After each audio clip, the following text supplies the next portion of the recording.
Like, one of the things that's been compared quite a bit is the Epic of Gilgamesh and the story of Noah and the Ark, the Great Flood. There seems to be some parallels. Yeah. Like, how close is it? In some ways, it's very close, and in other ways, it's not. So that's the story of Upnupishtim, which is kind of a side story in the Epic of Gilgamesh, where Gilgamesh he realizes his mortality and he's trying to find eternal life. And there's this guy, Upnupishtim, who he runs into, who tells him this story of the gods gifted him with eternal life because he saved all the animals on a boat. And so there are actually parallels between that and, say, the Genesis 6 Noah Ark story, in like making a big boat, putting all the animals on it, and then they get off and they make a sacrifice to, in his case, the gods, and in the Bible, God. And I think what you're looking at there is probably a cultural remembrance of something that did take place.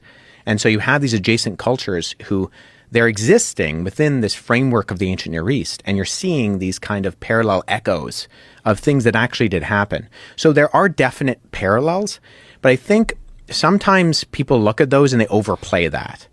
So one of the examples I often give is Advil and Arsenic both come in pill form and have an A on the bottle. But it's not the similarities that matter in that case, it's the differences. And so if you look at the differences, there are significant differences in the Epic of Gilgamesh and the Upnupishtim story and the Genesis 6 story. If for no other reason than the Noah Ark story is a very small part of the book of Genesis.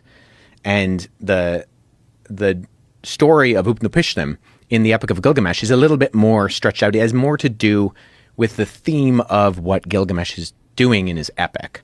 So, but there are obviously parallels between that because these are both ancient Near Eastern stories and they're products of their day. In the same way that I think you see parallels between some of the New Testament Gospels and other ancient Greco-Roman biography, in that, you know, these are products of ancient history, and so they're going to look like other ancient historical writings that kind of parallel around that. Does that make sense? No, it doesn't.